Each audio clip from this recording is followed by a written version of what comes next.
Vamos abrir a palavra de Deus na Epístola de Paulo a Tito.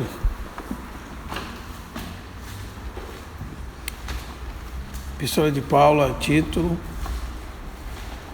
capítulo 2.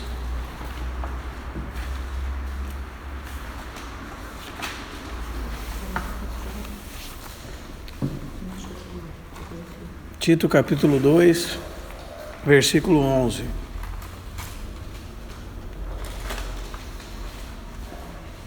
Porquanto a graça de Deus se manifestou salvadora a todos os homens, educando-nos para que, renegadas a impiedade e as paixões mundanas, vivamos no presente século sensata, justa e piedosamente, aguardando a bendita esperança e a manifestação da glória do nosso grande Deus e Salvador Jesus Cristo, o qual a si mesmo se deu por nós, a fim de remir-nos de toda iniquidade e purificar para si mesmo um povo exclusivamente seu, zeloso de boas obras.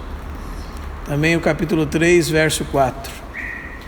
Quando, porém, se manifestou a benignidade de Deus, nosso Salvador, e o seu amor para com todos, não por obras de justiça praticadas por nós, mas segundo sua misericórdia, ele nos salvou, mediante o lavar regenerador e renovador do Espírito Santo, que ele derramou sobre nós ricamente por meio de Jesus Cristo, nosso Salvador, a fim de que, justificados por graça, tornemos seus herdeiros segundo a esperança da vida eterna. Fiel é esta palavra. E quero que, no tocante a estas coisas, faças afirmação confiadamente, para que os que têm crido em Cristo sejam solícitos na prática de boas obras. Estas coisas são excelentes e proveitosas aos homens. Vou repetir o capítulo 2, versículo 14.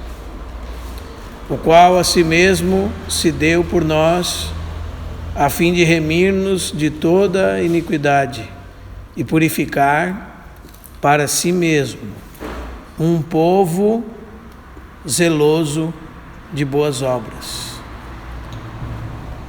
Eu vou tentar trabalhar um pouco com a minha memória aqui, irmãos, porque o material que nós preparamos era para estar no meu e-mail. E ele foi enviado para o meu e-mail, mas ele não chegou no meu e-mail. Então nós vamos fazer uso da memória aqui. Amém? Gostaria de frisar uma frase que está aqui no verso 14. Um povo exclusivamente seu. Eu gostaria de chamar a atenção dos irmãos para isso esta noite. Quando nós falamos do assunto da igreja, normalmente as pessoas têm bastante dificuldade em fazer uma harmonia entre o povo de Deus do Antigo Testamento e o povo de Deus do Novo Testamento. Como se Deus tivesse dois povos. E realmente há muita dificuldade em torno disso. Por um lado, existem pessoas que dizem que a igreja substituiu Israel, e de fato isso é a base para muita coisa complicada que nós vimos em toda a história da igreja. Talvez você pense que o entendimento errado não influencia na vida, mas o entendimento equivocado influencia bastante nas suas atitudes. Não é verdade? Por exemplo, existia um teólogo chamado Bartolomeu das Casas, que ele, quando ele viu o massacre que os homens espanhóis faziam com os índios, ele disse que não deviam fazer isso com os índios, porque eles eram humanos como eles, e não eram bichos nem ratos para serem mortos. Mas esse mesmo homem dizia que com os negros podia ser feito. Então, irmãos, realmente a nossa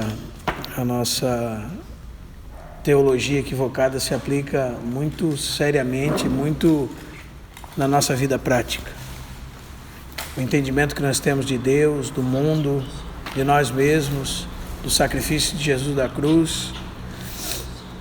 E entre todos esses entendimentos que nós podemos ter equivocadamente está o fato de muitas pessoas pensarem que Deus tem dois povos. Mas de fato a Bíblia mostra que Deus tem um povo, um único povo. E em toda a Bíblia ele quis ter só um único povo. Ainda com todas as nuances que pode ter esse assunto, você vai encontrar claramente que Deus queria um povo para o seu nome. Desde que ele chamou Adão, desde que ele chamou Abraão, desde que ele chamou Isaac e Jacó, da casa deles fez uma família, da casa de Abraão uma família, de uma família uma nação, não é? Deus queria um povo para o seu nome, exclusivamente seu. Isso é o que Deus queria que o homem e a comunidade dos homens fossem. Uma comunidade de filhos de Deus, remidos. E na Bíblia, se você tiver a compreensão errada disso, por exemplo, e pensar que a igreja substituiu Israel, automaticamente vai entrar sobre o nosso coração um espírito de antissemitismo, por exemplo. Como entrou em tantos teólogos que entendiam dessa forma. A ponto de dizer que os judeus, já como não eram povo de Deus, podiam ser mortos, como muitos disseram. E por outro lado, muitos entendem que há dois povos e que nós devemos voltar às raízes da nossa fé, entre aspas, judaica. E aí você tem bastante problema também. Mas a verdade, irmãos, é que quando nós notamos o que a Bíblia diz, nós vamos perceber que o Senhor queria um povo, cujo o Deus é Ele. E nós fazemos parte desse povo. E esse povo constitui todos os santos, e em todos os lugares, e todas as épocas, inclusive os do Antigo Testamento. Nós estaremos todos juntos na Nova Jerusalém, como um só povo de Deus. Amém, irmãos? E isso você vai encontrar, por exemplo, na figura da mulher. Se você fazer uma leitura bíblica e unificar a Bíblia, buscando o princípio da mulher como uma figura do povo de Deus, você vai ver que desde quando Deus falou para Adão que não era bom que o homem estivesse só, e que faria para ele, edificaria uma ajudadora que lhe fosse idônea. E Romanos 5,14 fala que aquele primeiro Adão prefigurava a Cristo. E 2 Coríntios 11:3 fala que aquela Eva prefigurava a igreja. Então você já vê que a mulher ela tem um papel bastante importante nesse testemunho por toda a Bíblia. Por exemplo, quando você abre no capítulo 12 de Apocalipse, você vê descrito lá assim: viu-se grande sinal no céu. E o grande sinal era uma mulher. E essa mulher representa esse único povo de Deus. Quando você abre, e agora eu vou começar a fazer uso da minha memória. Quando você abre Isaías 54, por exemplo,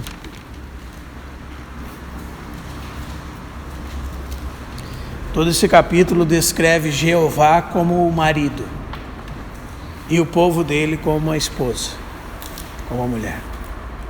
E daí começa assim o capítulo 54. Canta alegremente, ó estéril, que não deste a luz, exulta com alegre canto e exclama: Tu que não tiveste dores de parto, pois mais são os filhos da mulher solitária dos que os da casada, diz o Senhor. Alarga o espaço de tua tenda, estenda-se o toldo da tua habitação, e não o impeças. Alonga as cordas e firma bem as tuas estacas, porque transbordarás para a direita e para a esquerda. A tua posteridade possuirá as nações e fará com que povoem as cidades assoladas. Não temas, porque não serás envergonhada. Não te envergonhes, porque não sofrerás humilhação. Pois te esqueceras da vergonha da tua mocidade, e não mais te lembrarás. Te esquecerás da vergonha da sua mocidade, e não mais te lembrarás do opróbrio da tua viuvez. Porque o teu Criador é o teu marido, o Senhor dos exércitos é o seu nome, e o Santo de Israel é o teu Redentor. Ele é chamado o Deus de toda a terra, porque o Senhor te chamou como a mulher desamparada e de espírito abatido, como a mulher da mocidade que fora repudiada, diz o teu Deus. Verso 5, irmãos. O teu Criador que te chamou, aliás, porque o teu Criador é o teu marido. Jeremias também, capítulo 3.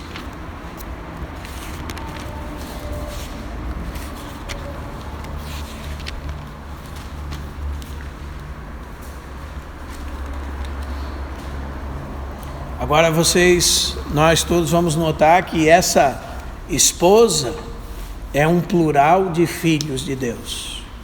Ou seja, os filhos de Deus agrupados são a esposa e Deus é o marido.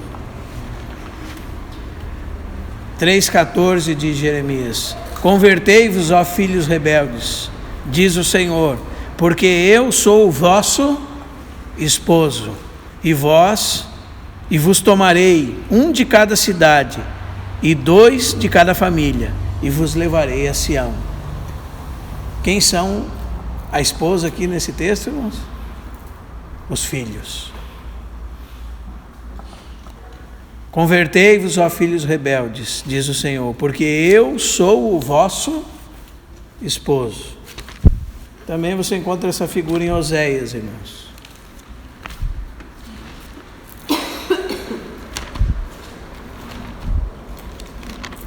Depois de Daniel.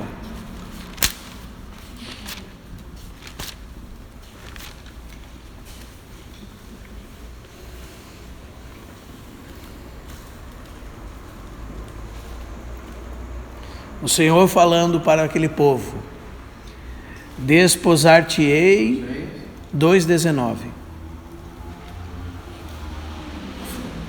Desposar-te-ei comigo para sempre. Desposar-te-ei comigo em justiça e em juízo e em benignidade e em misericórdias.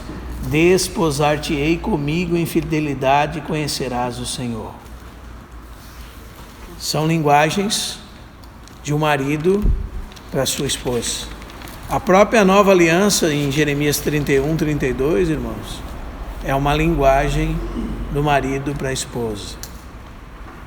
É uma aliança de matrimônio, uma aliança de casamento. Então, esses textos nos provam que o povo de Deus na nova aliança, na velha aliança, já era a esposa de Deus. Amém? Quando você abre, por exemplo, em Mateus capítulo 9, aí você vê essa mesma aplicação ao grupo de discípulos de Jesus. Quando os fariseus vêm perguntar para os discípulos de João, vêm perguntar: por que jejuamos nós? Verso 14 do capítulo 9 de Mateus. E os fariseus muitas vezes, e os teus discípulos não jejuam? Aí Jesus diz: pode acaso ficar tristes os convidados para o casamento? E é importante nós pensarmos aqui direito, irmãos. Aquele grupo de discípulos, ele os convidados para o casamento, sabe por quê, irmãos? Porque eles são a noiva. A noiva nunca fica sem convite. Eles não são alguém que foram convidados para as bodas de outro. Eles juntos são a noiva. E diz assim: enquanto o noivo está com eles, dias virão que lhes será tirado o noivo. E nesses dias hão de jejuar. Porque eles tiveram o Senhor com eles, presente em carne com eles, o noivo deles. Esse grupo de discípulos eram a noiva. Amém, irmãos? Eram a figura da mulher. Como Israel no Antigo Testamento também, o povo de Deus era a figura da mulher. Não é uma novidade que Jesus está falando aqui. Jesus está falando uma coisa que é do conhecimento de todos. Por exemplo, quando você lê o livro de Cantares, você identifica uma moça chamada Sulamita, que é a esposa de Salomão. E para ela ele declara todo o seu amor. E não é errado quando um rabino inteligente entende que aquele povo era Israel. Porque aquela mulher simbolizava Israel. E quando o Senhor veio, então, veio a completude dessa revelação. E nós fomos inseridos nessa oliveira, como diz Paulo.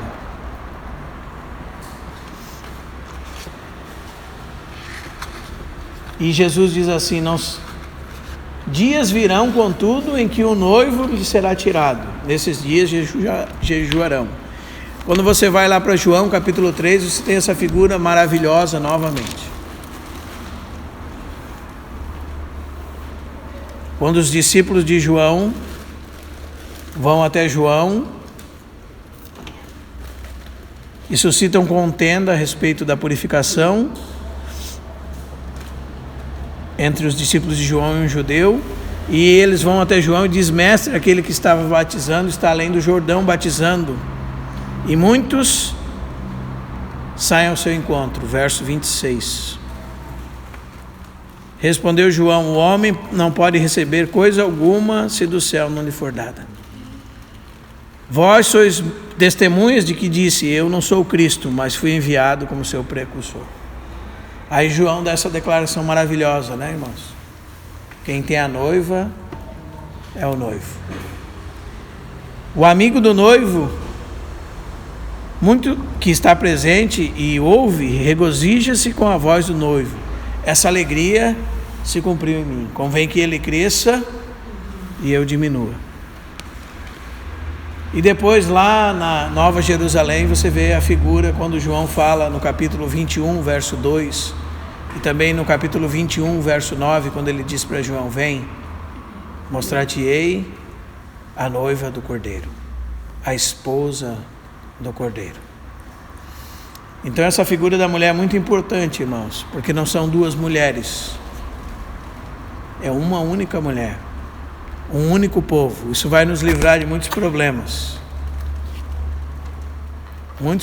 de interpretação errada da Bíblia. A igreja não substituiu Israel. A igreja, junto com Israel, aqueles que foram salvos no Antigo Testamento, são chamados o Israel de Deus, o Israel espiritual. E ainda que nós não vamos tocar em nuances, como por exemplo, que Deus ainda tem um propósito para aquele povo, falando do aspecto terreno desse povo, porque a palavra de Deus diz que tem algumas coisas que devem acontecer com este povo especificadamente. Isso é um aspecto que nós não ignoramos, porque está lá em Romanos 9, 10 e 11, chamado Mistério de Israel. E Paulo fala para nós em 11, 25 que nós não devemos ignorar esse mistério. Veja como Paulo é sábio, né, irmãos? É um bom alerta para os irmãos que pensam que são o Israel de Deus agora, e ignoram que Deus tem um propósito para o Israel terreno. Não ignoreis esse mistério, para que não sejais presumidos em vós mesmos, para que você não seja arrogante, para que o orgulho não entre no seu coração. Como se você fosse a última bolacha do pacote, Deus te escolheu e ignorou eles e os desprezou, não é? 11:25 de Romanos diz isso. Então nós precisamos compreender, irmãos, que o Senhor tem um só povo. Esse povo é constituído de todos os santos do Antigo e do Novo Testamento. Então, a teologia dispensacionalista é uma teologia que particionou a Bíblia em um monte de pedaços e que nós devemos ser cuidadosos com elas. Ainda que Deus tenha seu dispensar ou a sua dispensação e a sua maneira diferente de lidar em certas etapas da história humana, todas elas estão ligadas por um propósito e para um fim, amém? Que vai culminar tudo em Cristo como a realidade de todas as coisas. Mas nós precisamos entender isso para nós não sairmos confundidos, amém? Então, desta maneira você vai ver a Bíblia como uma unidade. Quando você chegar lá em Apocalipse 12, por exemplo, a mulher não vai ser a igreja. A mulher vai ser todo o povo de Deus. O combate da mulher contra a serpente vai ser o combate que começou lá no Éden e se finaliza lá em Apocalipse. O pó que a serpente comia lá no Éden, que ia se alimentar, é a nossa carne e as coisas da nossa carne que alimentam o diabo até fazer com que ele se torne um dragão lá em Apocalipse. Aí você entende a Bíblia como uma unidade completa. Você não fica pela metade particionando ela, sem perceber as figuras, sem perceber os contextos e muitas vezes entrando em pressuposições sobre coisas que tem as figuras na Bíblia para você entender. Uma delas é da mulher, amém? E a mulher simboliza todo o povo de Deus. Por que eu estou falando isso? Nós acabamos de ler isso, irmãos. O Senhor quer um povo para o seu nome. E Ele sempre trabalhou em prol disso. Nós sabemos que lá no Éden, Adão caiu do mais alto. Mas o propósito dele, Deus para ele, era que ele fosse tendo comunhão com Deus. E toda geração de homens tivesse comunhão com Deus. O fim de todo homem é glorificar a Deus e gozá-lo para sempre. Se satisfazer em Deus. Mas o homem caiu do mais alto. Então Deus começou a chamar indivíduos para representá-lo.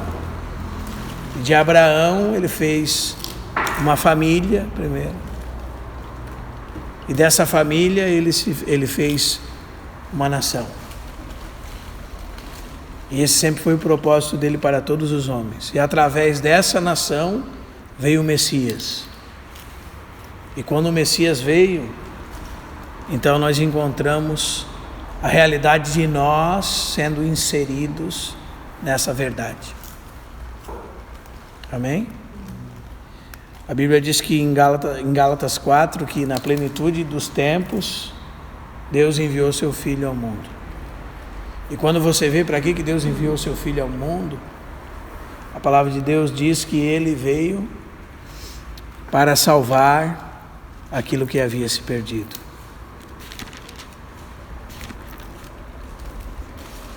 Se a minha memória não falha, isso está lá em Lucas 19:10. O Filho do Homem veio buscar e salvar o que havia se perdido. Quando Jesus mandou os 12, depois os 70 e depois os apóstolos, Ele já disse que eles deviam ir primeiro às ovelhas perdidas da casa de Israel. E a nós a porta se abriu na casa de Cornélio. A porta aos judeus se abriu no capítulo 2 de Atos. E para nós se abriu no capítulo 10 de Atos, na casa de Cornélio. E aí você entende Efésios capítulo 2. você entende, Efésios 2,14, que Cristo é a nossa paz, e que de ambos fez um. E tendo derrubado a parede de separação que estava no meio, a inimizade, aboliu na sua carne a lei dos mandamentos, na forma de ordenanças, para que dos dois criasse em si mesmo um novo homem, fazendo a paz. Então há muita realidade em Cristo, irmãos. Em Cristo, tudo aquilo que estava como figura no Antigo Testamento se torna real. Amém? Em Cristo nós fomos unidos. Os gentios foram unidos àquele povo do Antigo Testamento. Os irmãos estão me entendendo, irmãos? Em Cristo aconteceu o que Jesus disse em João capítulo 10. Um só pastor, um só rebanho. Nós vamos ter um só rebanho, um só pastor. Esta é a igreja, irmãos. Então, falando desse aspecto, a igreja é constituída de muitos santos. Você tem muitos irmãos. Amém? Os patriarcas são nossos irmãos. Os profetas do Antigo Testamento são nossos irmãos. Os salvos do Antigo Testamento são nossos irmãos.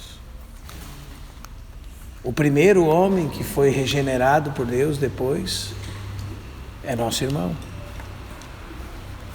Já pensou nisso, irmão? São milhares de irmãos. Em todos os tempos, todas as épocas. Um só povo, um só rebanho, um só pastor. E ainda que há uma realidade das figuras realizadas em Cristo como verdade, nós precisamos perceber essa unicidade da palavra de Deus. Nós podemos até falar de Israel como a igreja do Antigo Testamento. Foram chamados por Deus, foram chamados para ser um povo exclusivo de Deus e foram chamados para representá-lo nessa terra. Isso é Israel, irmãos. Não é verdade? Sim ou não? Eu sei que pode ser que o irmão ou a irmã aqui venha de uma doutrina dispensacionalista, né? Particiona a igreja em várias as eras, em várias partes, né? A era da inocência, da consciência, a era da graça, né? A era da lei primeiro, depois a era da graça, depois a era da igreja, depois a era do milênio. Essas são algumas partes básicas, né? A era da eternidade futura. Mas Deus sempre teve o seu propósito, o mesmo propósito. Aí você vai entender que Ele não errou. Amém? Aí você nunca vai ficar confuso assim, Deus chamou Adão e não sabia, daí Adão errou e Deus entrou no plano B. Né? Um Deus que sabe todas as coisas antes que ela aconteça, não tem plano B. Só tem o plano dele. E no plano dele sempre teve que o Cordeiro um dia seria na cruz morto, antes da fundação do mundo já estava previsto. E já havia eficácia para isso. Então esse único povo, irmãos, ele foi comprado. Amém?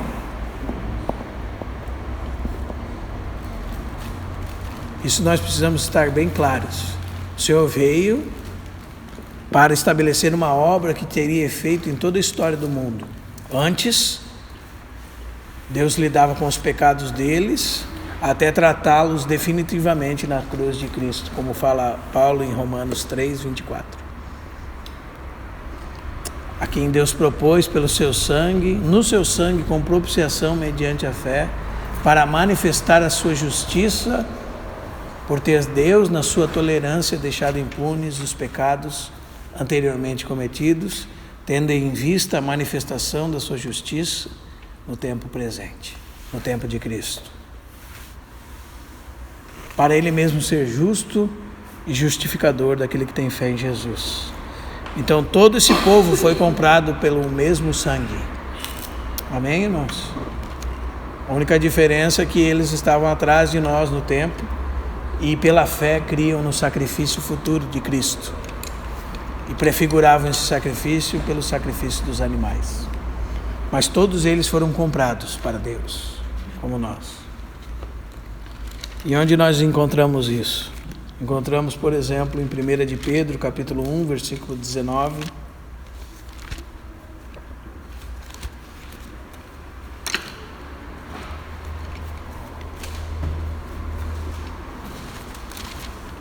Aliás, antes de você tocar naquilo que é o preço que foi pago, vamos ver da onde nós fomos comprados, fomos chamados. Aí você vai lá em Apocalipse capítulo 5, versículo 9. Fala que os 24 anciãos e os 4 seres viventes estavam diante do Cordeiro prostrados, tendo cada um deles harpa e taças de ouro, com incenso, que são a oração dos santos, e diziam assim, entoavam um novo cântico dizendo, verso 9, digno és de tomar o livro e de abrir o selo, porque foste morto, e com teu sangue compraste para Deus os que procedem da onde, irmãos? De toda tribo. Que mais? Todo povo, língua e nação. De todos os lugares foram comprados por quem? Pelo Cordeiro. De todas as tribos, aqui se refere às tribos de Israel. De todas as línguas, de todos os povos e de toda a nação, todos eles foram comprados. Agora são povo de Deus, um único povo, por quê? Por quê, irmãos? Porque foram comprados. Amém? E da onde eles foram comprados? De todos os lugares, entre todos os homens, incluindo os filhos de Israel. Amém? E qual foi o preço pago? O sangue de Cristo. Gostaria que o irmão sempre lembrasse que quando lê sangue na sua Bíblia, a ideia do sacrifício de vida, a vida derramada até a morte como preço de algo. Amém? Porque você pode pensar que foi 1 litro de sangue, né? Ou alguma porcentagem do sangue. Mas quando fala de um sacrifício de sangue, derramamento de sangue, está falando do sacrifício da morte, da entrega da vida até a última consequência. E é por isso que Pedro diz que não foi por prata nem ouro que fostes comprados, mas pelo precioso sangue de Cristo. Esse fala do sacrifício da vida de Cristo. Amém, irmãos? Os irmãos estão me entendendo bem, irmãos? 1 de Pedro 1, 18 e 19. Sabendo que não foi por coisas corruptíveis como prata e ouro que fostes comprados da vossa vã maneira de crer que vossos pais vos legaram, mas pelo precioso sangue de Cristo, sem defeito e sem mácula, o sangue de Cristo, conhecido com efeito antes da fundação do mundo, porém manifesto no fim dos tempos, por amor de vós, que por meio dele tens fé em Deus, o qual ressuscitou dentre os mortos e lhe deu glória, de sorte que a vossa fé e esperança estejam em Deus. Agora, pelo sangue de Cristo, fomos comprados e somos povo de Deus. Amém, irmãos? Leia lá, irmão, no capítulo 2, verso 9. Vós, porém, sois raça eleita, sacerdócio real, nação santa, povo de propriedade exclusiva de Deus, com a finalidade de proclamardes as virtudes daquele que vos chamou das trevas para a sua maravilhosa luz. Sim, vós que antes não erais povo, mas agora sois povo de Deus, que não tinhas alcançado misericórdia, mas agora alcançastes misericórdia. Amém, irmãos? Então eu gostaria de dizer para os irmãos que sempre foi por graça, sempre foi pela fé. Abraão foi justificado pela fé. Sempre foi por graça, sempre foi mediante a fé. Ainda que haja um aspecto exterior no Antigo Testamento, porque pré-anunciava algo e prefigurava algo, mas sempre a fé esteve atuando.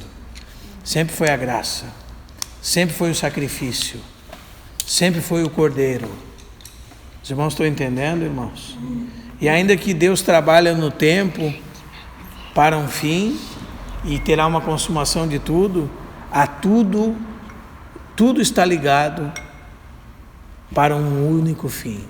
Amém, irmãos? E ainda que em Cristo nós temos o culminar da revelação de Deus e a realidade de todas as coisas, a Bíblia é uma só. Deus tem um povo, um único povo, uma única esposa, um único rebanho, um único pastor. Os judeus já entendiam isso quando liam que o Senhor era o pastor deles e nada lhes faltaria. Os irmãos estão entendendo? Eles sabiam que Jeová era o seu pastor. E agora, depois que Cristo veio e trouxe toda essa realidade espiritual, que antes era só externa, e Ele trouxe essa realidade para todos nós como igreja, podemos dizer que o Senhor é nosso pastor. Amém? Mas nós temos que incluir que o Senhor é pastor e foi pastor de todos aqueles que confiaram sua vida a Ele pela fé, desde Adão até nós. Os irmãos entendem, irmãos? Um só povo, um só pastor. E ainda que haja realidade, como eu vou repetir para os irmãos, e nós não ignoramos o mistério de Israel e toda a realidade de cumprimento de profecias com respeito a eles nas questões terrenas, não é? Então você pode dividir assim os homens no mundo. Entre os não salvos, você tem judeus e gentios. Todos os salvos são a igreja, terrenamente falando. Espiritualmente falando, todos os salvos são a igreja, do Antigo e do Novo Testamento. Amém, irmãos? Um único povo. Naquele momento, a sombra. Depois de Cristo, a realidade das coisas. Mas isso eu gostaria que ficasse bem claro para nós. Nós fomos comprados, somos dele. O Senhor sempre teve os seus. O sempre chamou pessoas para comunhão com Ele. Ainda que a nossa realidade hoje manifesta de uma maneira real e espiritual, o Senhor sempre teve comunhão com pessoas. Amém, irmãos? O Senhor sempre chamou pessoas. E quando o Senhor chamou pessoas, irmãos, não foi para não fazer nada. Ser povo de Deus é uma responsabilidade. É só você ler aqui em Pedro. Nós somos chamados com o fim de proclamar as virtudes daquele que nos chamou das trevas para a sua maravilhosa luz. Quando nós começamos a reunião, nós lemos Tito, e Tito fala assim, que Deus nos chamou para ser povo seu, povo zeloso de boas obras. Então nós fomos chamados para gozar a Deus, para glorificar a Deus e para representá-lo no mundo. É uma grande responsabilidade. Isso é a igreja. Amém? A igreja vai ficando maior, né, irmãos? Às vezes, quando você começou a congregar, na sua cabeça a igreja é os irmãos que congregavam aqui no São Marcos, né? Ou num pequeno grupo que você estava. Aí você vai entendendo que a realidade da igreja, nesse aspecto universal, é muito maior do que você imagina.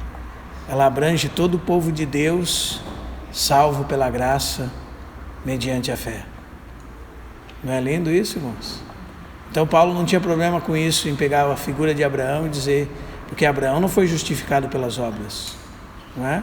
Se Abraão fosse justificado pelas obras, diz Paulo, teria do que se gloriar. Porém, não diante de Deus. Porquanto a Escritura diz que Abraão creu em Deus e isto lhe foi imputado para a justiça. Foi acreditado para ele como justiça. Os irmãos estão entendendo, irmãos? E dele uma família, e de uma família uma nação, e da semente dele, nós estamos aqui.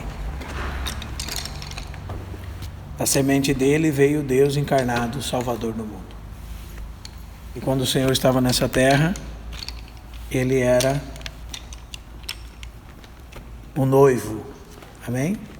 Os irmãos precisam notar essa confissão de João plena, né? Jesus é o Cordeiro, o Filho de Deus, o batizador com o Espírito Santo, o noivo. Isso tudo estava na boca de João já. Eis o Cordeiro de Deus que tira o pecado do mundo. Verdadeiramente tenho visto que esse é o Filho de Deus. Eu vos batizo com água, aquele que vem depois de mim vos batizará com o Espírito Santo e com fogo. E depois, quem tem a noiva é o noivo. Não é? Essa é a confissão de João. É uma confissão que muitos irmãos nossos hoje já não confessam em realidade. Não vê com plenitude como João já via. Não é? Então, falando dessa igreja, irmãos, que é composta de todos os filhos de Deus em todos os lugares, que nós podemos dizer que é a igreja universal de todas as épocas, então nós precisamos entender que essa igreja tem por fundamento o próprio Cristo. E eu gostaria de chamar a atenção dos irmãos aqui, porque às vezes se faz confusão sobre quando se fala de fundamento. Então, quando Jesus está falando em Mateus 16, que ele edificará sobre aquela pedra a igreja, e as portas do inferno não prevalecerão contra ela, ele está falando de uma grande rocha. Amém? Existem outros lugares das Escrituras que nós vamos ver a pedra angular. E a pedra angular não é o fundamento. Não demonstra esse aspecto fundamental. A pedra angular é a pedra de esquina, a pedra de coluna que une duas paredes. Quando Jesus está falando em Mateus 16 da rocha, que a palavra no grego é Petra, você pode abrir lá em Mateus 16, a partir do verso 13. Você já vai entender porque nós precisamos diferenciar sobre isso.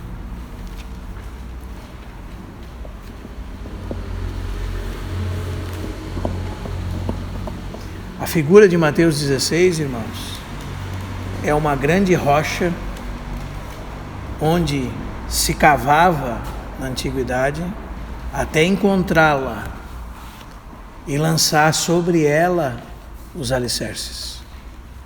Essa é a figura que Jesus está falando aqui. Não está falando de uma pedra, ainda que seja uma pedra grande. Está falando de uma rocha. Os irmãos, não sei se os irmãos estão conseguindo me entender, mas vamos ler o texto aqui. A partir do verso 13. Só gostaria de dar um contexto histórico para os irmãos aqui. Cesareia de Filipe era uma cidade ao norte de Israel. Essa cidade, ela tinha uma muralha e essa muralha saía de uma grande rocha. Uma enorme rocha, que era a rocha que vinha do monte. Amém? E daquela rocha saiu o muro da cidade em torno dela. Jesus está numa região, provavelmente, onde o salmista escreveu aquele salmo que, como a corça anseia pelas correntes das águas, assim a minha alma anseia por ti, ó Deus. O salmista era como uma corça que olhava para cima, onde lá em cima do cume dessa rocha vinha água, um veio de água. Provavelmente Jesus está nesse mesmo lugar com seus discípulos. porque é o lugar onde está a cidade de Cesareia de Filipe. Filipe, o irmão de Herodes Antipas.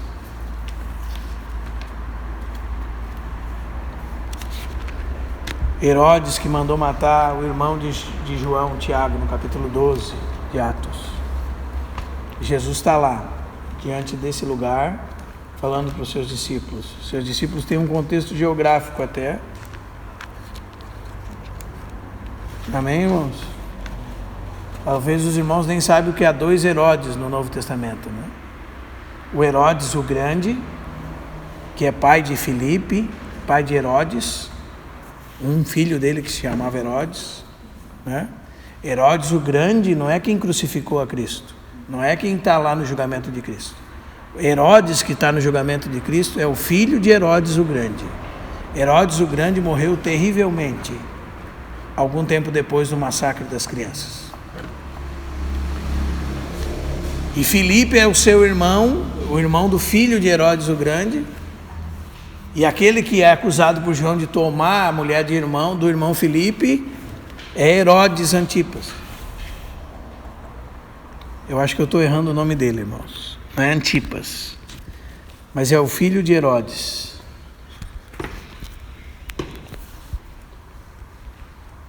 Deixa eu ver aqui para os irmãos. Na própria Bíblia fala que Herodes morreu e aí Jesus voltou, né, para... Herodes Antipas, estou falando certo, é o filho de Herodes o Grande. Amém? Mas às vezes as pessoas confundem tudo, né? Lê Herodes lá, lê Herodes depois, lê Herodes que matou Tiago e todos são o mesmo Herodes. Então é importante deixar registrado que é o filho, né? E que o irmão assumiu uma região, você vai ler isso lá nos livros de Flávio Josefo. Flávio Josefo fala certinho quem que ficou com K, como eles brigaram entre si, os filhos de Herodes, né? E por isso que havia uma desavença que fala entre o governador de um lugar e o governador de outro, né? Um tomou a mulher do próprio irmão como esposa, que foi Herodes Antipas, que tomou a mulher de seu irmão Filipe, e João o acusou de que ele não deveria tomar a mulher do seu irmão. Cesareia de Filipe é uma cidade da região governada por Filipe. Amém? Nessa região é no cume de um monte que há uma grande rocha. E a muralha da cidade sai dessa grande rocha. E indo para esses lados, muito provavelmente perto desse lugar, como dizem os historiadores, Jesus perguntou para os seus discípulos quem diziam os homens ser o Filho do Homem. Que opinião os homens têm sobre ele, né? Quem era ele para eles? O que o povo dizia ser ele? Aí eles esconderam tudo o que de mal eles diziam de Jesus, né? Que Jesus era possuído por Beelzebu, pelo príncipe dos demônios, e que ele expulsava demônios, e falaram só as coisas boas que o povo dizia dele. Primeiro, uns diziam que ele era João Batista. O próprio Herodes pensava que Jesus era João Batista, que depois de morto havia ressuscitado dentre os mortos. Outros diziam que ele era Elias, porque ele fazia grandes sinais. Outros diziam que ele era Elias, porque muito provavelmente o nosso Senhor era alguém que chorava muito, se entristecia e se era homem de dores, era homem que se comovia com as dores das pessoas, como Jeremias foi. Tanto que Jeremias escreveu um lamento que ao choro dele, enquanto Jerusalém estava sendo queimada, dizia que aquele fogo queimava os ossos dele. E assim ele escreveu o seu livro, Lamentações de Jeremias. É um livro de lamentos. Não é verdade, irmãos? E o Senhor realmente era alguém que chorou por Jerusalém. Jerusalém, Jerusalém, que mata os teus profetas e apedrejas todos os que te foram enviados. Ou alguns dos profetas. Mas daí ele se voltou para os discípulos, verso 15, e disse: e vós, quem dizeis que eu sou? Então respondeu Simão Pedro, como diz um irmão, o João Ninguém, filho do João Ninguém, né? São os dois nomes mais comuns da época de Jesus. Simão e Jonas. Daqui a pouco vai aparecer. Tu és o Cristo, o Filho do Deus vivo. Então Jesus lhe afirmou: bem-aventurado és, Simão Bar-Jonas, porque não foi carne nem sangue que te revelaram, mas meu Pai que está nos céus. Primeiro, irmãos, nada parte do homem, tudo parte de Deus. Você pode dizer assim: se eu convencer alguém mecanicamente lá sobre o Evangelho, a pessoa vai ser salva. Não, ela não vai ser salva. Se ela não tiver uma revelação vinda da parte de Deus, ela não será salva. Ela precisa ser tocada por Deus, pelo Espírito de Deus. Amém? E diz: bem-aventurado é tu, Simão Bar-Jonas. Bar-Jonas é filho de Jonas. Bar significa filho. Porque não foi carne nem sangue, nada natural que te revelou, mas meu Pai que está nos céus. Também eu te digo que tu és Pedro. E aqui começa o jogo de palavras, irmãos. É bom você marcar na sua Bíblia até. Pedro, Petros. Uma lasca de pedra.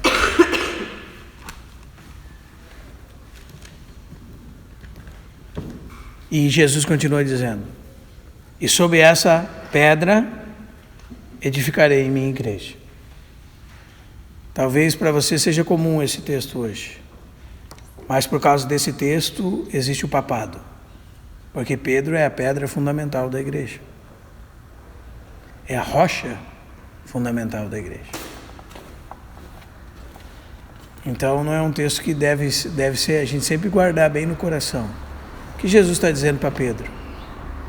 Jesus está dizendo, irmãos, que Ele é o fundamento da igreja.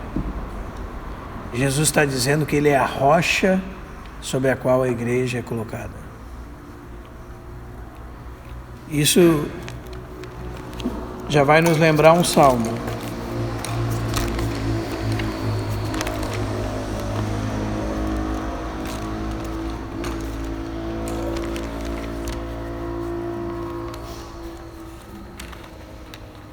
Que se Deus quiser eu vou lembrar.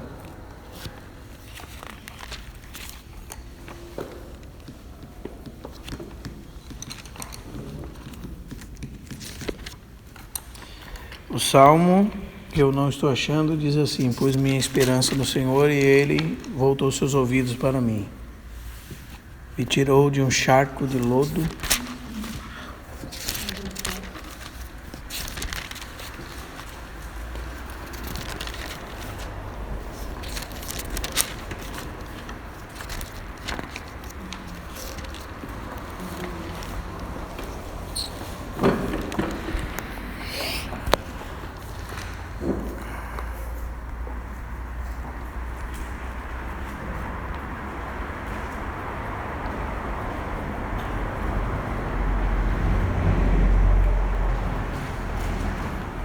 Salmo 40.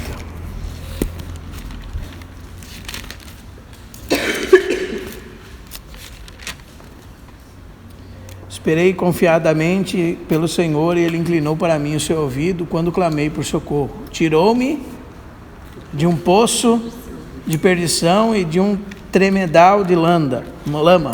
Colocou meus pés sobre uma rocha e firmou os meus passos.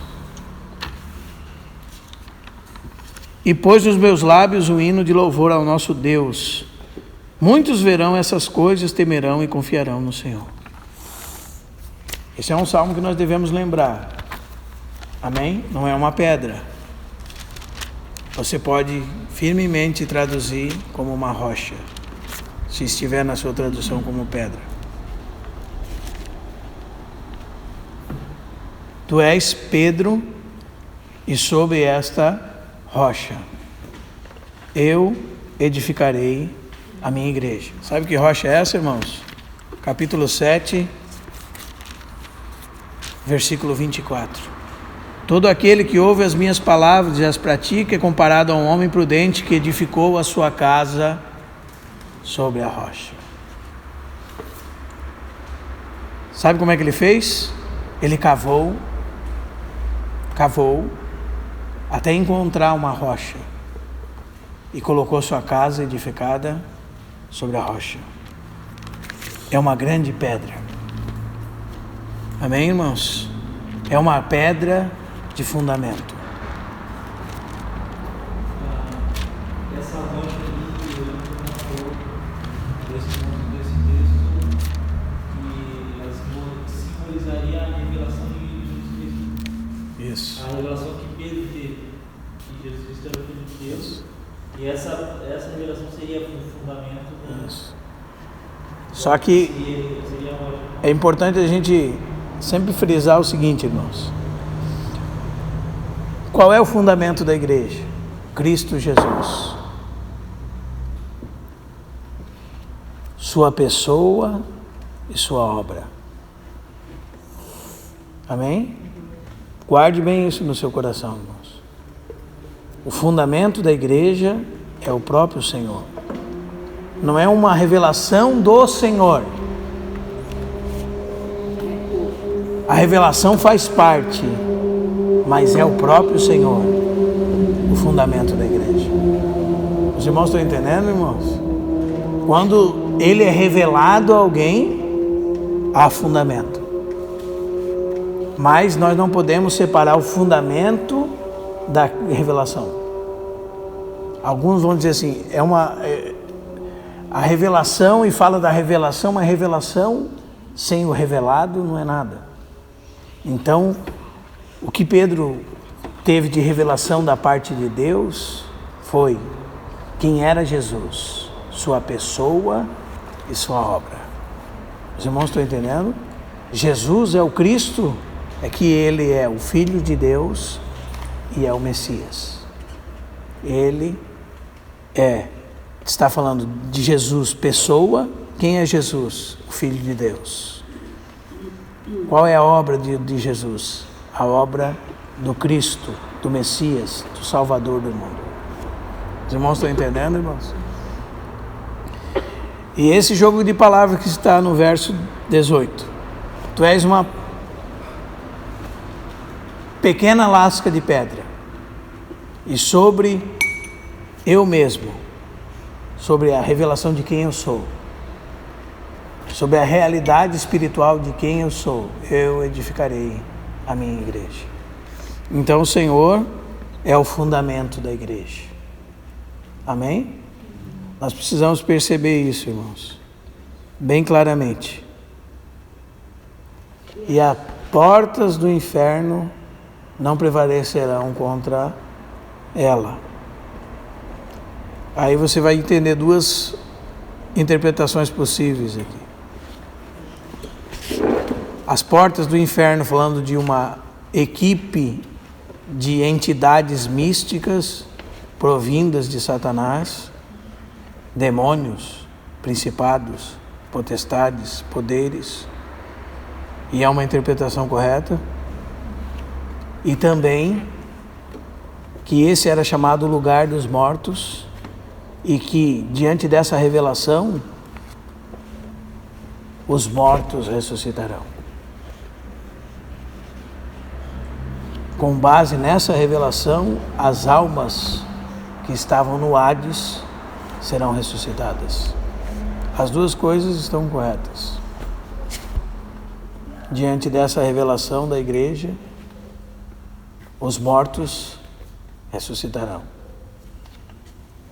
E nenhuma poder das trevas poderá se levantar contra a igreja. São duas interpretações e as duas são coerentes com respeito a esse texto. Amém, irmãos? Tanto historicamente, como quando Jesus ressuscitou, se nós crermos, como alguns irmãos creem, que ele foi ao Hades e levou cativo o cativeiro, ou seja, ele tirar as almas do Hades, como alguns creem, seja certo, como se elas ainda estão lá e na ressurreição da segunda vinda, que é o Hades que está falando aqui, irmãos, pode ser a parte toda do Hades, uma região que era separada entre um lugar de tormento e o paraíso, ou seio de Abraão. No original aqui é Hades? Sim. Então, pode-se interpretar que aqueles santos que estavam naquele lugar foram tirados de lá. Pode sim. Pode-se interpretar que eles, santos, ainda estão no paraíso, lá nessa parte dessa região maior chamada Sheol, no Antigo Testamento, onde a esposa de Abraão foi, onde Jacó falou em Gênesis 38 que será que ele, por prantear para o seu filho, ia descer com eles até o Hades, até o Sheol, porque naquela região você encontra na parábola do homem rico e Lázaro. Era uma região chamada Sheol, e que num lado havia um lugar de tormento separado por um abismo do paraíso. Nós não vamos falar sobre isso, não é o nosso intento, né? E que provavelmente esse texto pode se referir a isso. Amém? Como também possa se referir a portas que são portas vivas, né? Entidades e potestades. Porque a Bíblia fala de portas que levantam suas cabeças, né?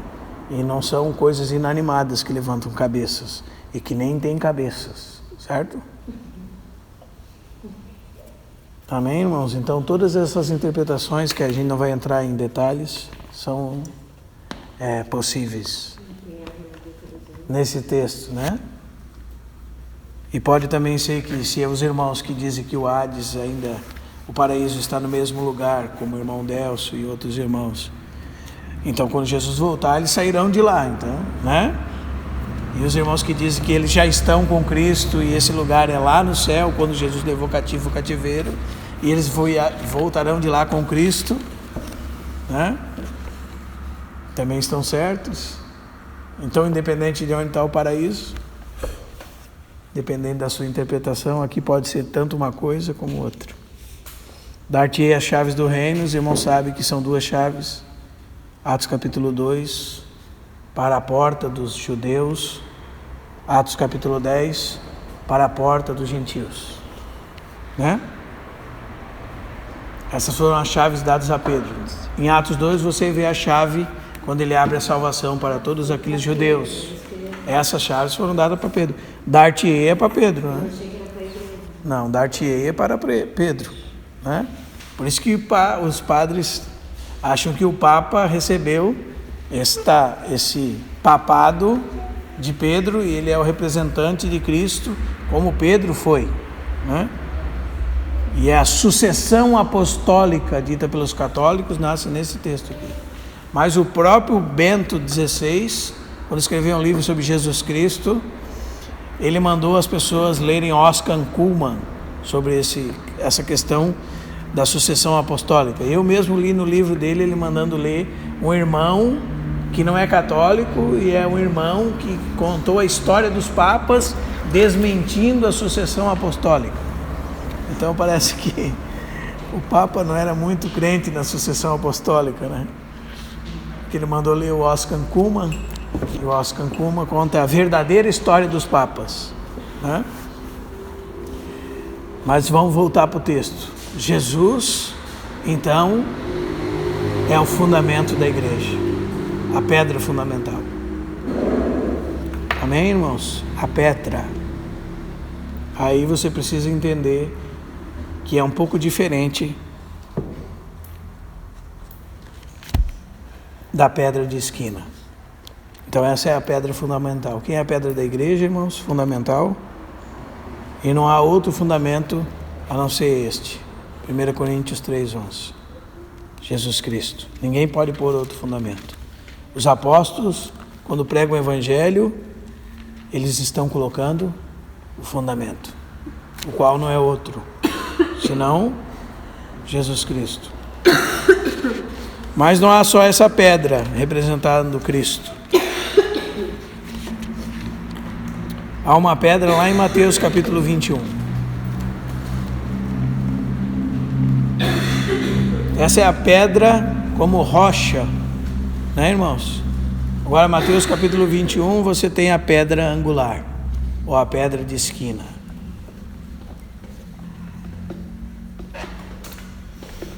E a pedra de esquina é uma pedra de alicerce também, não é? porque ela amarra duas paredes.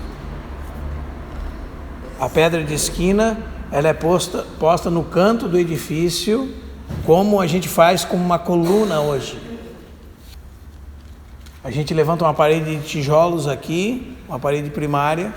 Aqui nós levantamos outra parede e hoje nós juntamos as duas paredes com uma coluna de esquina que amarra as paredes umas nas outras. E é esse aspecto de Cristo que está querendo ser mostrado aqui. E é interessante, irmãos, porque esse Salmo 118 citado aqui está se referindo a Israel no Antigo Testamento, e que eles eram rejeitados pelos homens, mas que eles se tornariam entre as nações uma pedra de esquina, uma pedra angular. E Jesus usa esse salmo para se referir a ele mesmo como a principal pedra, né? Depois que ele conta a parábola dos lavradores maus, e os irmãos sabem que nessa parábola conta que Deus enviou muitas pessoas. Um homem, dono de casa, plantou uma vinha, cercou com uma sebe, construiu nela um lagar, edificou uma torre, arrendou alguns lavradores, depois ausentou-se do país. No tempo da colheita enviou aos lavadores para receber os frutos que lhe tocavam, e os lavadores, agarrando seus servos, espancaram a um, mataram a outro e apedrejaram. Enviou outros servos em maior número e trataram eles da mesma forma. Mateus 21, 36, 37, e por último enviou seu próprio filho e dizia: ao meu filho respeitarão. E os irmãos sabem que esse lavrador é o próprio Deus, e esse filho que enviou é o Senhor Jesus. E os lavradores são esses fariseus, não é? Os escribas. E disse: eis o herdeiro, ora, vamos, matemo-lo e apoderemos da sua herança. E agarrando-o, lançaram fora da vinha e o mataram. Toda essa figura os irmãos conhecem bem, né? Quando, pois, vier o Senhor da vinha, que fará com esses lavadores? Daí responderam os fariseus: fará padecer horrivelmente esses malvados e arrendará a vinha a outros que lhe remeterão os frutos nos seus devidos tempos. Aí o Senhor chama a atenção deles para esse salmo. Salmo 118. 117, melhor dizendo. Nunca lestes nas Escrituras isso aí, irmão? Já é, né? Você é um estudioso? Você nunca leu esse texto? Isso é o que ele disse para eles no capítulo 5 de João, né? Vós esquadrinhais as Escrituras, porque buscais ter nela a vida eterna, mas são elas que testificam de mim, e que não quereis vir a mim para terem vida. E ele disse: a pedra que os construtores rejeitaram, esta veio a ser a principal pedra angular. Isto procede do Senhor e é maravilhoso aos vossos olhos. Portanto vos digo que o reino de Deus lhe será tirado e será entregue a um povo que produza os respectivos frutos. Todo aquele que cair sobre esta pedra ficará em pedaços. E aquele sobre ela cair será reduzido a pó. Os principais sacerdotes e fariseus, ouvindo essas parábolas, entenderam que era a respeito deles que Jesus falava. E conquanto buscassem prendê-lo, temeram as multidões, porque estavam considerando como profeta. Irmãos, a pedra pode cair sobre alguém. Isso é a rocha que é fundamento? O que os irmãos acham, irmãos? Aqui está falando de outro aspecto, irmãos, do mesmo Cristo. Amém, irmãos? Outro aspecto do mesmo Cristo. O Cristo que é aquele que une todas as coisas. Amém? A pedra de esquina. E se você faz parte da casa de Deus, você é unido ao irmão através de Cristo. Os irmãos estão entendendo, irmãos? Isso está falando da revelação de Cristo como alguém que se sobressai sobre os outros. Amém, irmãos? Está falando sobre o Cristo que é tanto, como nós lemos em Mateus, o fundamento da igreja, como é as colunas do edifício. Amém, irmãos? Que unem e faz com que tudo fique junto. Isso aqui está falando, irmãos, de unidade. E só em Cristo pode haver unidade. Amém? Nós só vamos conseguir caminhar juntos e ser um com os irmãos quando nós entendemos que Cristo é aquilo que nos une, através do Espírito Santo. Amém? Por isso, aí você entende o texto de 1 de Pedro. Mas como os irmãos que estão em Cristo sob o fundamento não são edificados? Porque 1 de Pedro está falando não do fundamento que diz respeito à salvação e que todos os filhos de Deus fazem parte. Porque se fosse esse fundamento, nós todos estamos sobre ele, irmãos. Nós não precisaríamos nos achegar para ser edificados. Nós já estamos sobre o fundamento que é Cristo. Os irmãos estão me entendendo, irmãos? Os irmãos estão me entendendo porque esses aspectos de Cristo como a pedra fundamental e como a pedra de esquina são importantes? Amém? Pedro diz assim, 1 de Pedro 2, deixando, portanto, toda maldade, dolo, hipocrisias e invejas, e toda sorte de maledicências, desejai ardentemente como crianças o puro leite espiritual, para por ele vos seja dado o crescimento para a salvação, se é que já tem a experiência que o Senhor é bondoso. Primeiro, você precisa fazer parte desse povo. Aqui que está o fundamento. Você já experimentou que o Senhor é bondoso? Amém, sou salvo. Não é? Qual é o fundamento da minha salvação? Cristo. Faço parte da igreja? Faço. Sou crescido em Cristo? Não. Posso ficar estagnado sobre isso, a esse respeito? Posso. Sem dúvida nenhuma.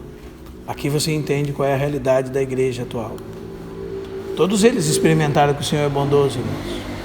Todos eles experimentaram a salvação. Todos eles reconheceram Cristo e estão sobre a rocha. Certo?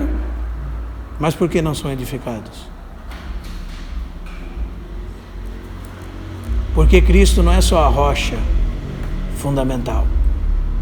Cristo é a pedra de esquina. É a pedra que une todas as partes. É a pedra que faz com que todas as partes estejam juntas. É a pedra de esquina, é a pedra de arremate. Amém, irmãos? É chamado também pedra fundamental a pedra de esquina, por isso muitos de vocês podem se confundir com isso. Mas existe o aspecto de Cristo como fundamento da igreja. Todos os irmãos crentes, sejam onde eles estiverem, todos estão sobre o mesmo fundamento, sobre a mesma rocha que é Cristo, e fazem parte da mesma igreja. Mas por que não são edificados? Por que, irmãos? Porque não parou por aí a obra de Deus. Deus está construindo uma grande casa. Amém, irmãos? Deus está construindo um edifício. E Cristo é o material dessa edificação. Amém?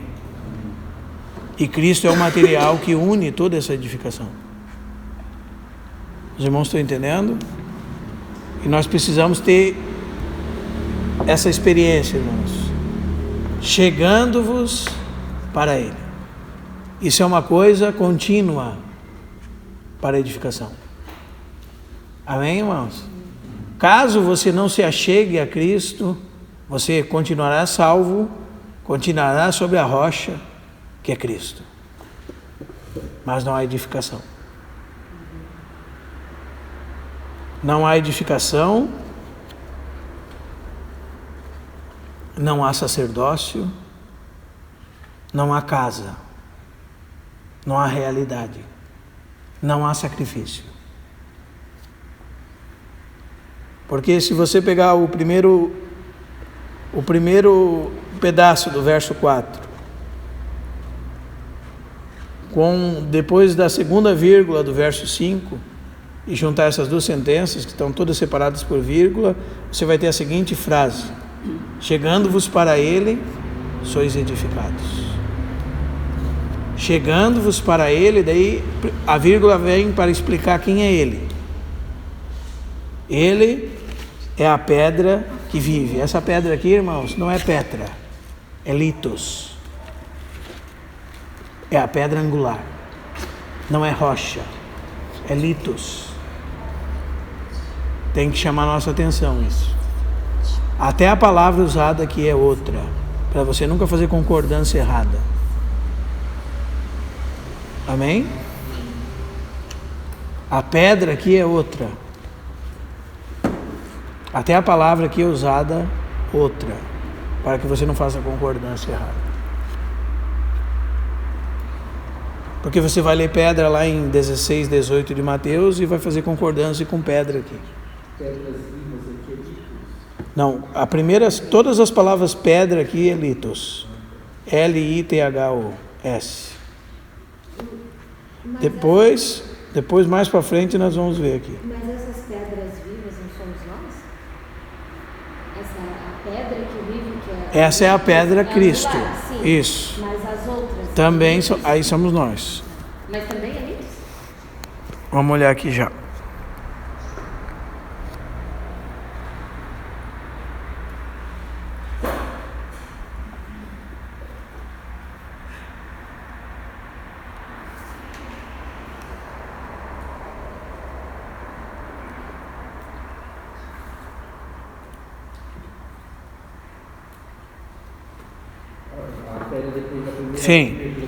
Sim, todas elas aí nesse texto é litos. Amém? Nenhum é Petros. Amém, irmãos? Nenhuma é lá. Não, todas é uma pedra específica. Amém? Mas o que eu estou falando para os irmãos é o seguinte, irmãos: há um desenvolver de um relacionamento com esta pedra viva, que é Cristo. Nós sempre temos que nos achegar a Ele. E qual é a diferença entre os irmãos que avançam na fé e os que não avançam na fé?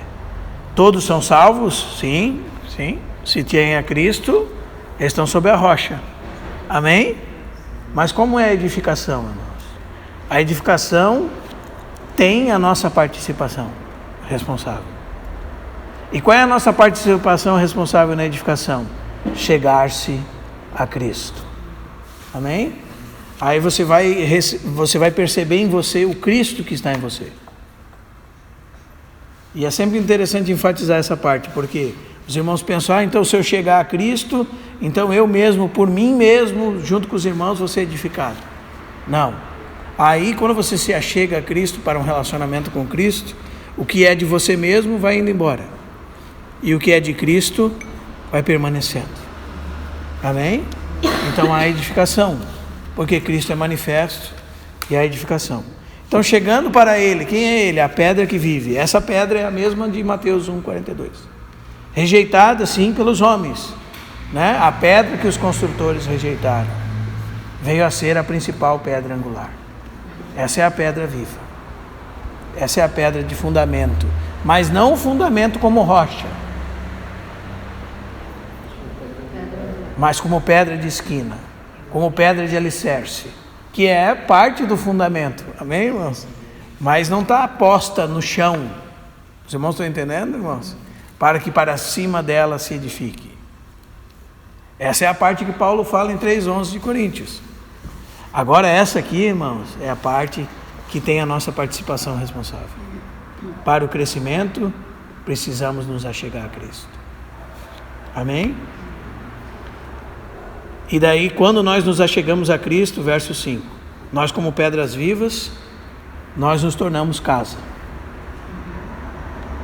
Depois, nós somos sacerdócio. Nós exercemos sacerdócio. Depois, nós oferecemos sacrifícios. Os irmãos estão entendendo, irmãos? Casa espiritual, irmãos. é realidade espiritual. Ah, são tudo casa de Deus. Depende. Casa de Deus tem que manifestar a presença de Deus. É uma realidade espiritual. É uma manifestação espiritual, uma realidade. E quem é que se torna essa manifestação de realidade? Aqueles que se achegam a Cristo. Aqueles que se juntam como pedras vivas. Isso é participação responsável, irmãos. Isso é o que nós falamos domingo. Os irmãos estão entendendo, irmãos? Como é que nós vamos crescer? Como é que nós vamos ser edificados? Nos achegando a Cristo. Amém, irmãos? Os irmãos estão me entendendo, irmãos? Então, quando nós nos achegamos a Cristo, então nós temos realidade espiritual. Nós somos casa de Deus espiritualmente. Não só isso. Além de ser casa de Deus, nós somos sacerdócio. Aí nós vemos verdadeiramente o serviço em função de todos os crentes. Amém? Em Cristo, irmãos, o sacerdócio do Antigo Testamento se funde em um só. No Antigo Testamento você tem dois aspectos do sacerdócio. Preste atenção, irmão. Você tem os filhos de Arão, que servem a Deus. Amém? E você tem os levitas, que servem a casa. No Novo Testamento não existe essa diferença. Todos nós servimos a Deus e servimos a casa. Então todos nós temos responsabilidade diante de Deus nos achegarmos a Cristo, e todos nós temos responsabilidade com a casa. Mas se nós não servimos a Deus, não podemos servir a casa. Mas se nós nos achegamos a essa pedra que vive, essa pedra de esquina, nós reconhecemos ela como a unidade da igreja, aquilo que une todos os membros e que é o edificador da igreja. Quando nós percebemos isso, irmãos, nós nos tornamos casa. Nós manifestamos a realidade da casa. Então há edificação. E quando há edificação, há oferta a Deus e serviço uns aos outros. Isso é edificação. Nós nos oferecemos a Deus e somos verdadeiramente um sacerdote neotestamentário que serve a casa. Amém, irmãos? Quando nós nos achegamos a Cristo, a essa pedra que vive, ela foi rejeitada pelos homens para Deus, eleita e preciosa. Nós, como pedras vivas, quando nos achegamos a Cristo, somos edificados. Os irmãos veem a importância dessas diferenças? Você pode estar sob a rocha, mas você pode não manifestar nenhuma realidade de casa espiritual. Você é um monte de tijolo guardado num terreno. Isso não é igreja, irmãos. Amém? Ainda que você faça parte da igreja, você não manifesta. Aqui nós estamos tratando num aspecto mais profundo da casa de Deus. Aqueles que revelam a vida de Deus juntos. Aqueles que são edificados juntos. Por quê, irmãos? Porque, verso 3, experimentaram que Deus é bondoso, são salvos. E se achegaram a Cristo, por isso são edificados. Aqui está a grande diferença entre as crianças e os que crescem. Aqui está a grande diferença se você quer ser um menino maduro. Alguém, aliás, maduro, não só um menino. Não é? O bebê não precisa ficar bebê para sempre. Aqui está a grande diferença da família de Deus. Sempre vai ter bebê, jovens e velhos. Mas é a anomalia o que está acontecendo hoje com a igreja de Deus. Todos são bebês. Todos são bebês de 40, 50 e 60 anos. Pois é. Os irmãos estão entendendo, irmãos? E você quer ser um bebê em Cristo? Ou quer avançar rumo à salvação? Uma plena salvação? Uma edificação? Amém, irmãos? Amém. Então é isso que eu gostaria de compartilhar com os irmãos hoje, ainda nesse aspecto da igreja universal. A questão de um só povo de Deus, composto de judeus e gentios que foram unidos em Cristo com um só povo, a mulher da Bíblia, a esposa, a ajudadora idônea. A mulher de 2 Coríntios 11, 3, de Efésios 5, 32, de Apocalipse 12. Esta é composta de Apocalipse 21, 9, 21, 2. Esta é composta de todos os filhos de Deus. Amém? A realidade de Cristo como fundamento da igreja, como a base para a edificação da igreja. A gente pode se reunir junto como um monte de pessoas que não são cristãs, irmão, que tem uma filosofia cristã, mas só aqueles que estão sob a rocha que são de Deus. Amém? Foram tirados do charco de lodo e foram colocados sob a rocha. Mas ainda assim, a responsabilidade deles não parou aí. Deus os salvou para alguma coisa, amém? Para um povo para o seu nome. Um povo para o seu nome, irmãos, é um povo que manifesta Deus, que guarda o nome de Deus. Vê como isso é importante, irmãos? Isso já toca profundamente com o nosso testemunho, né? Amém, irmãos? Então os irmãos possam guardar no coração essas diferenças. Às vezes você pode perguntar assim, bom, será que está falando de que pedra aqui? Né? Está falando da rocha? Do homem prudente? Né?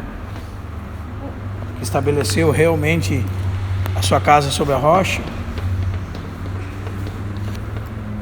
Será que está falando da salvação dos irmãos?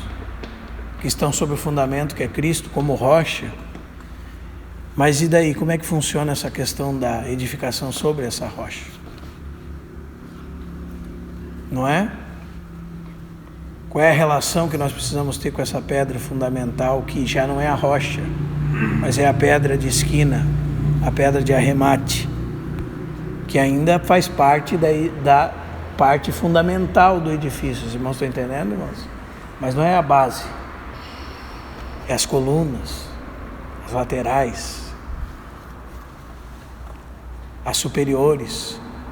Os irmãos sabiam que aquela pedra que se encaixa perfeita naquele arco de entrada, por exemplo, chama-se pedra angular.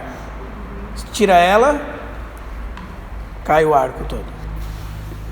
Já viram aquelas edificações assim? Que é um arco. Pega o arco do triunfo, você vai ver a pedra angular dele, a pedra fundamental dele. Se você tirar ela, cai todas. Essa é a pedra de 1 de Pedro 2. Os irmãos estão entendendo, irmãos? O Senhor nos ajude a realmente não só entender com a nossa mente, mas perceber a responsabilidade de todos nós de termos um relacionamento com Cristo para sermos edificados. Chegando-vos a Ele, o que é? Sois edificados. Amém, irmãos? Capítulo 1, 2, 4. Chegando-vos a Ele. Capítulo 2, 5. Sois edificados. Se nós individualmente não nos chegarmos a Ele e coletivamente chegarmos a Ele, os irmãos estão entendendo, irmãos? Individualmente, cada um de nós deve se chegar ao Senhor. E quando nós nos chegarmos ao Senhor, irmãos, nós vamos ter um relacionamento com essa pedra. Sabe o que a Bíblia diz, irmãos? Aquele que nele crê jamais será confundido. É esse texto de Salmo 118. Aquele que nessa pedra creu, lançou a sua confiança nela, jamais será confundido. Então, tanto individualmente, isso está lá em Romanos 9, 33. E também em Romanos 10, 11. Porquanto aquele que nele crê jamais será confundido. Então, quando nós nos achegamos a Cristo, irmãos, nós jamais seremos confundidos, tanto individualmente quanto coletivamente. Os irmãos entendem, irmãos? Individualmente nós vamos ser levados para onde, irmãos? Nós não vamos ser levados para ficar individualmente, numa relação isolada com Cristo. O Senhor vai nos encaminhar para o edifício, onde Ele é a pedra de esquina, E outros irmãos são pedras vivas também, que todas têm relação com Cristo. A edificação não é indivíduo. Exatamente. Edificação sozinha não existe, irmão. Amém? Os irmãos estão entendendo? Há uma finalidade para a edificação. Então nós somos juntos edificados. Isso fala de nossa responsabilidade. Edificados juntos, sacerdotes, sacrifícios a Deus.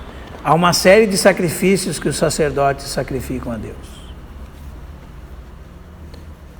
Você vai ver esses sacrifícios em Hebreus capítulo 13, verso 14. Você vai ver esses sacrifícios em Romanos capítulo 15. Até as pessoas que nós ganhamos para Cristo são sacrifícios nossos a Deus. Você vai ver esses sacrifícios em Romanos capítulo 12, versículo 1. Você vai ver esses sacrifícios em Filipenses capítulo 3. Até mesmo as nossas ofertas são sacrifícios de pedras vivas a Deus. Nosso sustento de irmãos, tudo isso são sacrifícios desses que se achegaram a Cristo. Qual é o pré-requisito, irmãos, para nós sermos servos de Deus, atuantes na obra de Deus? Termos um relacionamento com a pedra de esquina. Os irmãos estão entendendo, irmãos? E como nós somos edificados? Quando nós nos achegarmos a Cristo lá nas nossas casas, Cristo nos levará para as reuniões da igreja. Sabe que uma coisa, eu estava falando para os irmãos aqui quando orávamos, o que nos chama a atenção, irmãos, da igreja em Jerusalém, uma das principais coisas, e Jesus, a Bíblia diz em Cantares, quando a Sulamita não encontrava mais o seu Senhor, o seu amado, ela diz: dize-me, ó amado da minha alma, onde descansas pelo meio-dia? Onde apacentas o teu rebanho? Ele disse: vai-te pelas pegadas do rebanho. E quando nós olhamos as pegadas do rebanho em Jerusalém, irmãos, uma das principais características deles, sabe quais eram? Eles estavam sempre reunidos. Sabe quanto era o sempre deles? Os irmãos leram isso aqui, o irmão Júnior leu. Todos os dias eles estavam reunidos. E tem um irmão que diz que 10 anos antes de haver o avivamento do país de Gales, um pequeno grupo de irmãos se reuniram 10 anos, todos os dias, antes de irem trabalhar e depois do trabalho. Todos os dias eles se reuniam. E era assim que fazia a igreja em Jerusalém, irmãos. E o que aconteceu dessas reuniões? Dessas reuniões saiu um servo de Deus que começou um dos maiores avivamentos da história da igreja. Dessas reuniões. Os irmãos se reuniam antes do trabalho e depois do trabalho, todos os dias, durante 10 anos. Então, o que eles estavam fazendo? Achegando-vos a Ele. Aí a realidade, irmãos. Casa espiritual. Que o Senhor nos ajude nessa luta contra a nossa carne. Porque é uma luta reunir, irmãos, hoje. Não é? Principalmente para orar. A oração é a menor reunião da igreja. Mas é na oração que nós nos achegamos a Ele. Não é, irmãos? Por isso os irmãos se reuniam todos os dias, diz a Bíblia em Atos 2, de casa em casa. Todos os dias. E nós não conseguimos nos reunir 2 vezes por semana, às vezes. Todos os dias os irmãos se reuniam. Sabe como chama isso, irmão? Nós temos que ser libertos desta carnalidade e começarmos a amar os filhos de Deus, as pedras de Deus, e eles serem-nos a nossa alegria, sabe? Aí nós vamos amar trazer a nossa família para estar junto com a família de Deus. Será um prazer, será sempre um prazer para pessoas espirituais. E todas as vezes que a nossa carnalidade entrar no meio, será um desprazer.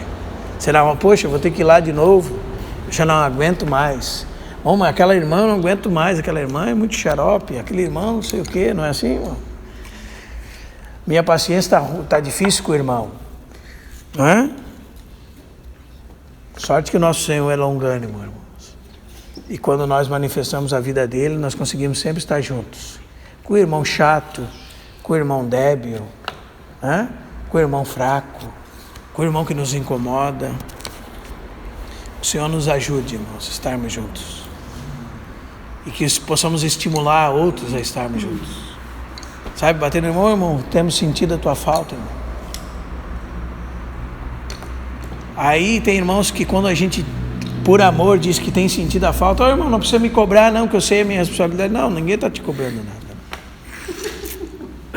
Pelo contrário, a gente está sendo sincero que sente falta. Não é? Ah, mas com certeza, pelo menos da minha parte, os irmãos podem esperar que quando eu pergunto para alguém que tenho sentido a falta, tenho sentido falta. Amém? E tem irmãos que confundem comunhão, irmãos. Comunhão não é falar besteira, irmãos. Comunhão não é falar de abobrinha, outras coisas. Comunhão é Cristo, irmãos. E onde se fala de Cristo? Eu quero perguntar para os irmãos. Onde nós paramos para falar de Cristo, irmãos? Isso é sério? Onde? Onde nós paramos para falar de Cristo, irmãos? Nas reuniões da igreja. São reuniões que nós encontramos para especificamente falarmos de Cristo. Então, talvez você goste de falar outras coisas com os irmãos, e não há problema nenhum. Mas onde há edificação? Quando nós falamos de Cristo. Amém, irmãos? De outro jeito, não há edificação. Amém? Nós podemos nos reunir todos os dias para comer junto, para conversar sobre o seu trabalho, sobre a sua casa, sobre o que eu estou fazendo, o que o Lucas está fazendo. Aí não tem edificação. Quando nós nos reunimos aqui, nós estamos em torno de Cristo para falar de Cristo. Sabe, comunhão hoje virou convivência, irmãos. E onde há só convivência, há amizade, alguém vai ajudar o outro a fazer uma mudança, né? Os amigos do bar fazem isso. Na igreja nós reunimos em torno de Cristo. Nós fazemos isso, mas muito mais estamos em torno de Cristo. E os irmãos se reuniam todos os dias, de casa em casa, e perseveravam na doutrina dos apóstolos, da comunhão, no partir do pão e nas orações. Reunião em torno de Cristo. Amém, irmãos? Chegando-vos a Ele, sois edificados. Que o Senhor nos ajude, irmãos. Porque isso é igreja. Amém? Não outra coisa. Então que possamos guardar esses aspectos preciosos da igreja.